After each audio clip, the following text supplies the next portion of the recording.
Canada's only weekly radio show dedicated to the baby boomer lifestyle. This is Boomer Life on CIL 650.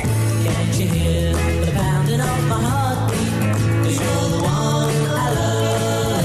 And you're listening to Boomer Life on CIL 650. I'm Joanne Sutton. Thanks for joining us today. We're having a great conversation about the dramatic effects of hearing loss and some of the solutions you will find with Next Gen Hearing. I'm in the studio with Next Gen audiologist and teaching professional, Dr. Ted Venema, and we're going to focus now on the discussion of the over-the-counter hearing aids. We've already touched base on this earlier in today's show, but it's an over-the-counter hearing aid is something you can just pick up at a drugstore or a convenience store or a Costco in the States. Yep. It's similar to grabbing a pair of cheater glasses at a dime store. Would that be Yeah, you can make the analogy comparison? to buying reading glasses at Dollarama or, at a drugstore. Okay. As opposed to getting a prescription from an optometrist and getting fit by an optician. Yep. That's right. So just a product that's over the counter. It's not legal yet in Canada.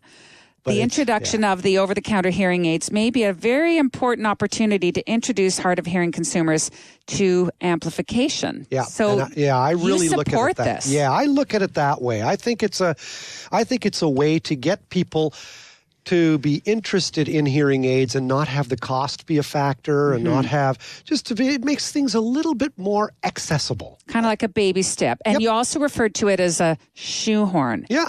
Easing them into it, because one of the biggest challenges we established earlier in the show was the fact that people won't admit they have a hearing problem. Yep. They have a big problem accepting. Yeah.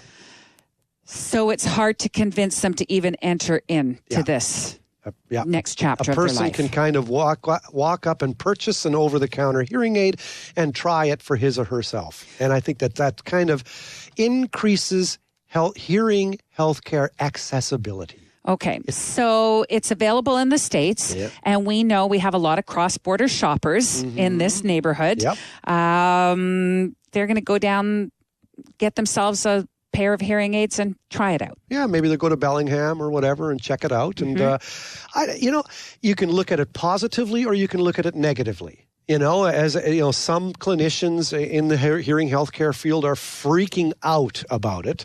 I think the College of Hearing Healthcare Professionals of BC has hit the nail on the head. Let the buyer beware. Realize that you're not buying a product that's as good as a hearing aid, so it may not match your particular hearing loss as good as it possibly could. I mean, when you buy reading glasses, think about it. Both lenses are the same.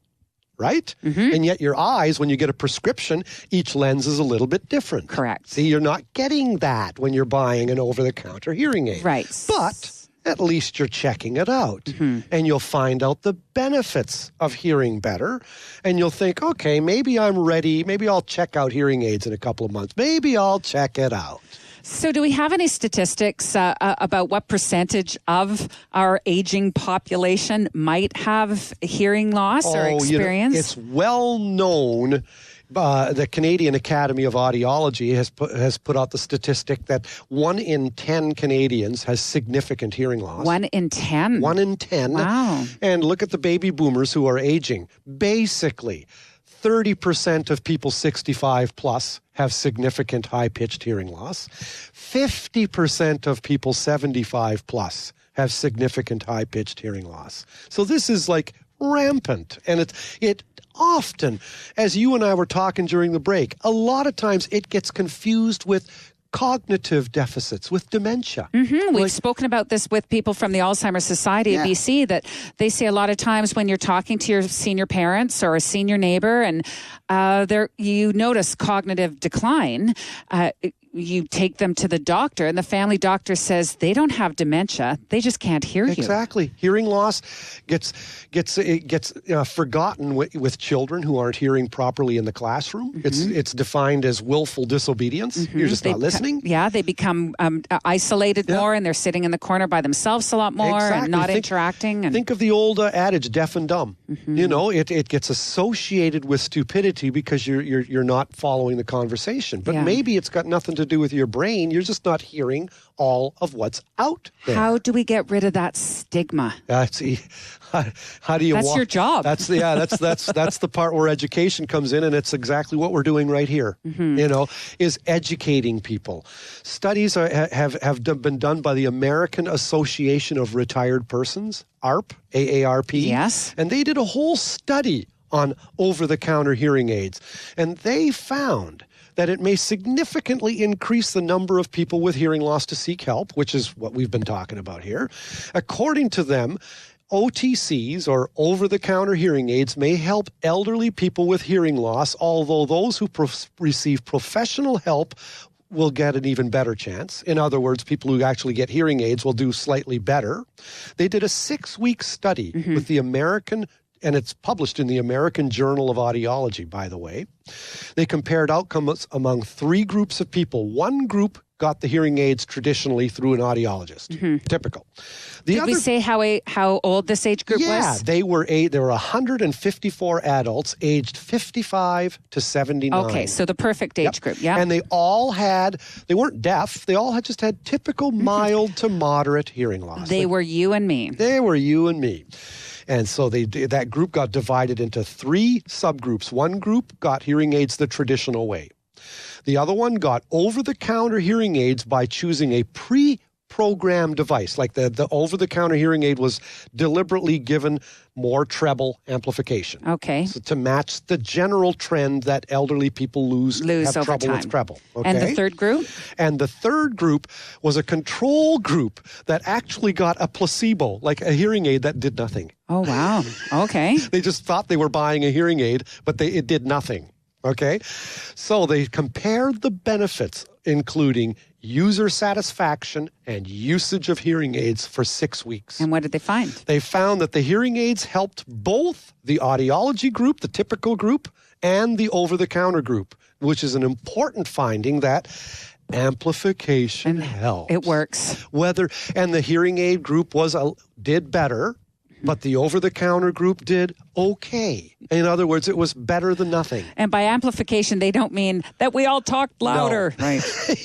Because again, hearing aids don't just make sounds louder. Well, this would be really good for your industry then. Yeah, I think it is. And it also gave a sample portion of a baby boomer generation a chance to try a hearing aid where they probably wouldn't have tried one before. Exactly. That's how I look at it. I mean, the cloud has a silver lining. These things are likely to cross the border.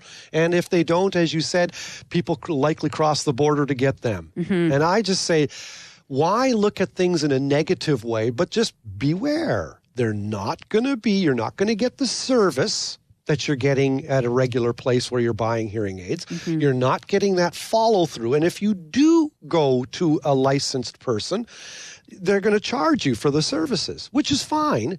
But if you have an over-the-counter hearing aid that's not quite fitting right, or there's some, people can tweak it. Yep, they can make it better, but you'll probably be paying extra for that service. Right. Because you're not buying the bundled care that you're getting when you're buying traditional hearing aids. Correct. So it's not like we're telling you to run across the border and shop and buy one of these. But if you don't make it like you're a solo destination, but if you are a cross-border shopper, it might be something worth checking into. You could. Trying it. But eventually it is going to end up in Canada. It's just a matter of time. I think that's essentially the situation, yeah. Okay. So making these over-the-counter hearing aids more accessible is definitely a goal of a bill that recently was introduced in America. Yeah, by Senator Elizabeth Warren, Democrat of Massachusetts. We've heard about her before. And yeah. Chuck Grassley, Republican out of Iowa. Okay. Where my dad was born. Iowa, authorizing the sale of over-the-counter hearing aids for mild to moderate hearing loss, which, by the way, BTW is the most common hearing loss. Mild hearing loss in the bass, moderate hearing loss in the treble. This is just common as the day is long. Okay. And they wrote specifically, in quotes, increasing access to innovative, low-cost hearing technologies must be part of the policy response to untreated hearing loss now being experienced by millions of Americans. And it is, as we said, 30% of people 65 plus, 50% of people 75 plus. It's so common. And, here in Canada, in Ontario, there's the Canadian Hearing Society, and across Canada, there's the Canadian Hard of Hearing Association. These are all consumer advocacy groups who are trying to educate the public about hearing loss and trying to help people with hearing loss get around the obstacles in the hearing aid delivery system. And one such organization in the United States, Hearing Loss Association of America. Of America, yeah. Yeah, they support that Warren Grassley bill and issue a call to action to its members to support it. Yeah. So they're really, it has a potential to make a real political divide. Mm-hmm. But I say, look at the silver lining in the cloud. Put your emphasis on a different syllable. Check it out. Now, everyone looking for a deal, of course, in today's society, hearing aids can cost a pretty penny, and it's also something that can be easily lost.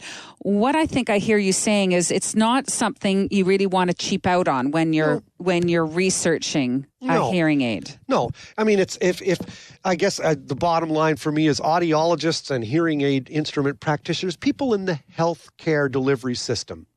They can take comfort in the fact that the study's findings, the one I just quoted you, AARP, the findings of that study showed the benefit of best practices of audiology. In other words, educate, inform. Maybe you'll need to program these hearing aids a little bit to make them sound better, but you know what? Doing something is better than doing nothing. If audiologists get behind over-the-counter hearing aids, it could mean hundreds of thousands of people of getting their services more easily. It's accessibility. Mm-hmm. It's just accessibility. So, Dr. Ted, in wrapping up today's conversation on over-the-counter hearing aids, available in the U.S. now, not quite in Canada yet, what is the most important thing that you want our listeners to remember? I want listeners to remember that you can't see hearing loss, and I want people who are experiencing hearing loss, I applaud you to go to a place and get it checked. I will stand up and clap for you because you're a bigger person for checking it up and finding out what's going on. Admitting you have a hearing loss is a big step, and I completely empathize. Godspeed to you. And with sourcing out some of these unauthorized amplification devices? Be careful, buyer beware. Buyer beware. Listen to what the College of Speech and Hearing Healthcare Professionals has said. The best route I would do is get a traditional hearing aid. Go in for the testing. But if you want to try over-the-counter hearing aids, it's not a poke in the eye with a sharp stick either. You might want to step in the shallow end of the pool. One thing that we didn't mention was, many of us sitting on an airplane reading some of those airplane magazines. Oh, yeah. Now, in the back of the magazine, we've seen ads for hearing aids. Yeah, What's your take on this? Thank you for bringing that up. Those are not over-the-counter hearing aids. Okay. Those are cheap plastic $25 imitations of hearing aids, and they are horrible. They're not programmed to deliver treble. Guess what they do? They deliver a lot of bass. And I've had a student of mine a few years ago do a study on these for her master's thesis. And every stinking one of them produced tons of bass amplification and very little treble. In other words, they put the sound right where the listener didn't need it. They just, see, when people buy hearing aids, they're going to test them. Oh, did it make the sounds louder? But again, that's the mistake. Because it's not just making the sounds louder. You want to make the right sounds louder. But people don't know that. Okay. So they think, just make, how much louder did it get? Oh, that was a loud one. And then when they walk out into the street, you've got all this background noise they're picking up. Yeah. And they're not amplifying those sharp treble sounds of speech, which is precisely what you do want. So let's be smart. Let's use buyer beware, like you had mentioned earlier. If the deal is too good to be true, it's too good to be true. $49.99 with 3 extra pairs. Do not buy. Okay. Dr. Ted Venema, licensed audiologist and friend with Next Gen Hearing. Thank you so much. For clearing up all these items and bringing your expertise to the show. You're welcome. I love coming here to the radio show. Thank you. You're listening to Boomer Life on CL 650. I'm Joanne Sutton. Today we're talking about the dramatic effects of hearing loss and the solutions that you can find with Next Gen Hearing. I've been speaking with Next Gen's audiologist, Dr. Ted Venema. You've been a resident expert on audiology. If you want more information, you want one of those free hearing tests, you can get that online, nextgenhearing.com. You can also have a comprehensive chat with someone from the company online, and you can follow up with an in-person hearing test as well. Absolutely.